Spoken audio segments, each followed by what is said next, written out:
Togo, recensement de la diaspora togolaise, une mission impossible de l'administration de Faure Gnassingbé publiée le 6 novembre 2022 par Miadjo. L'histoire est composée de ce que les hommes font contre leur propre génie. Dans sa correspondance à Romain, Roland Alain fait état de nos propres actes détraqués, les rebonds inattendus qu'il nous renvoie en plein visage dans la sentence du déroulement inexorable de l'histoire. Il ne sert à rien d'abuser de sa puissance, de croire qu'on peut créer le désert devant soi pour régner dans le silence et la quiétude avec le secret espoir d'assujettir les autres à l'infini, de leur imposer ses caprices. Le hurlement du tourbillon de la vie nous rattrape et nous humilie dans le grand déchirement pour nous montrer que nous sommes trop souvent nos propres ennemis. On s'étonne de l'entreprise trop osée de ce régime dynastique, qui n'est surtout pas en odeur de sainteté avec la grande majorité des Togolais de l'étranger, de procéder à un recensement de ceux qui rejettent les autorités de leur pays pour la permanence de leurs effractions,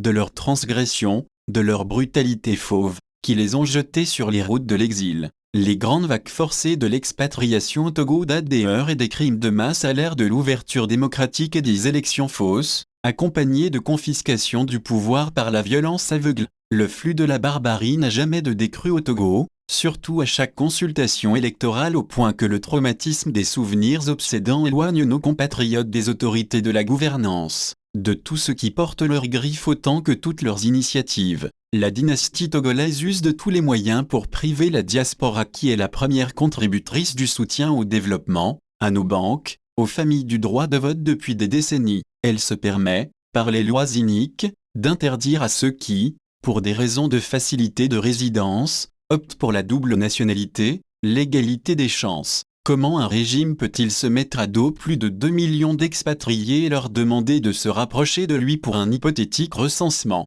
Quelle confiance les Togolais peuvent-ils accorder à une gouvernance absconse, aux crimes multiples et aux lois iniques?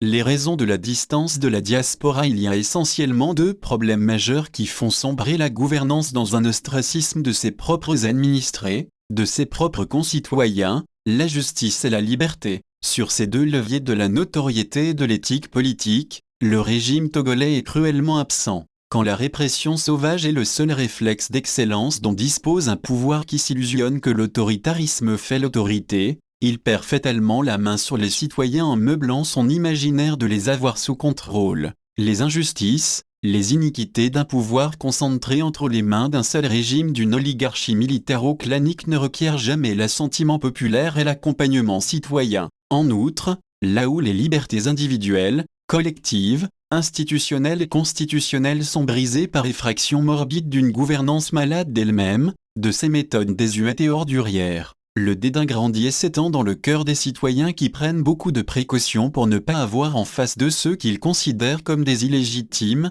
des usurpateurs. Cette réplique de la non-coopération fonctionne largement dans les esprits lucides qui ont une énorme expérience auprès de l'exil. Simone Weil, dans Oppression et Liberté, a raison d'affirmer: rien au monde ne peut empêcher l'homme de se sentir né pour la liberté. Jamais, quoi qu'il advienne, il ne peut accepter la servitude, car il pense, quand les gouvernants se comportent comme des libertins sans un soupçon de devoir envers les citoyens, il les chasse devant eux. Le relevé de ceux qui ont quitté le Togo, parce qu'ils n'y voyaient ni leur avenir, ni la paix civile, suffit à expliquer le malaise plantureux qui fait une muraille de rejet togolais. On peut dénombrer 4 vagues successives de l'exil ou de l'expatriation dont les motifs incombent à la tragédie de la gouvernance au Togo et au culte de la répression fauve. La quête de la liberté et du mieux-être qui chasse les Togolais de la terre de leurs ancêtres date des années 70 avec le vent de l'autoritarisme et des privations monstrueuses des libertés. Le creuset national cher à Eya de Mao, au son du tam-tam avec des chants et des danses à la gloire du timonier national, a semé le dégoût et la désolation pour pousser nos compatriotes à l'exil.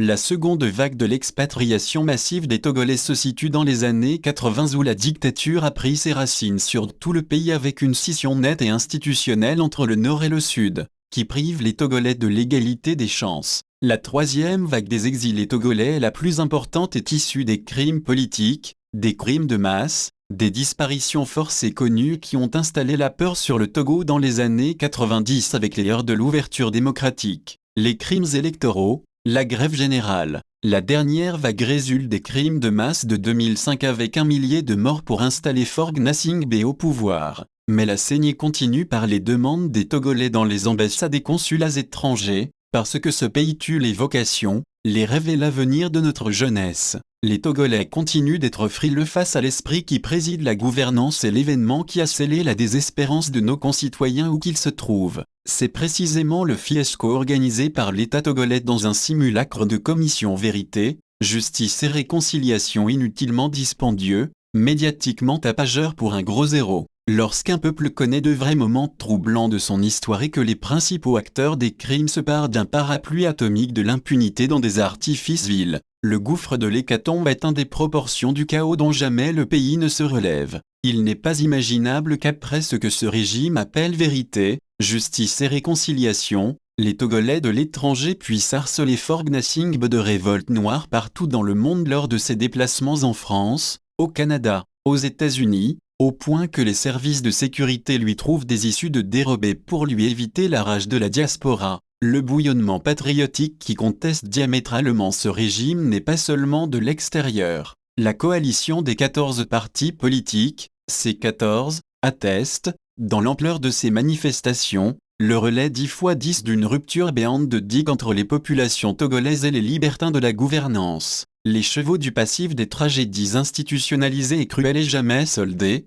mais s'étend encore dans un cumul immonde des actes iniques, inciviques contre la dynamique de Monseigneur Kpodzro. L'ADMK qui fait une campagne itinérante d'explication à l'étranger pour éclairer l'horizon de la diaspora, lui ouvrir grandement les yeux sur les faussetés d'un régime, ses pratiques obscènes et politiquement perverses. Les gens d'une fausseté cathédrale et excessivement médiocres en éthique politique, en des actes justes se couvrent de tous les soupçons pour ne pas mériter quelque considération. La diaspora avisée et très lucide ne peut s'accepter de tomber dans une supercherie de recensement organisée par des gouvernants au dogme de parjure et de fausse sélection d'eux. Le paradoxe d'une prolongation d'un recensement. Le gouvernement togolais se félicite d'une imaginaire réussite d'un recensement sans le moindre bilan partiel et décrète la prolongation des inscriptions.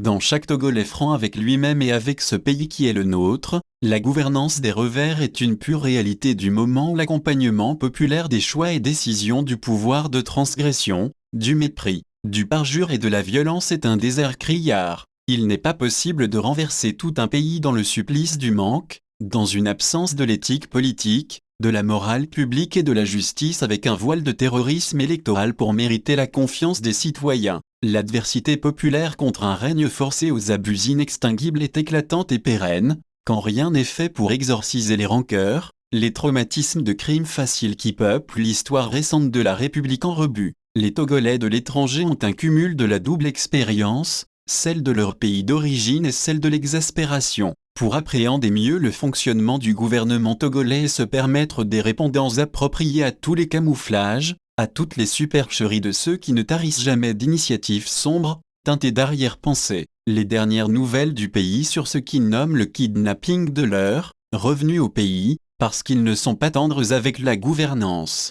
enflamment la méfiance et une rébellion sourde ou brûlante de la diaspora contre les autorités du pays. Le recensement qui ne certifie les bonnes intentions des gouvernants et qui est superposé à des actes de violence ne peut que placer un rideau de fer entre les exilés et l'État togolais. Avec la résurgence affirmée des habitudes de la maison, point n'est besoin de laisser des mesures de précaution. Quand on ne peut jamais prévoir ce qui peut advenir avec des cascadeurs prêts aux ruptures de digues, il faut se mettre à l'abri de toute surprise. La diaspora togolaise n'a fait que se mettre sur la ligne de défense de Jean-Jacques Rousseau, dans du contrat social. C'est une prévoyance très nécessaire de sentir qu'on ne peut tout prévoir. Ceci est d'autant vrai avec des gens versés dans des actes de représailles et qui ne se privent de rien pour aboutir à leur fin. Il n'y a pas de diaspora togolaise acquise à la cause d'un quelconque recensement organisé par un pouvoir qui utilise tous les artifices pour un musellement ou une restriction des droits de vote de nos concitoyens de l'étranger. C'est une blague politique ou plutôt un enfantillage stratégique de proclamer la ruée des Togolais de l'étranger pour une adhésion à une aventure du régime dynastique dont ils ne maîtrisent les bonnes intentions.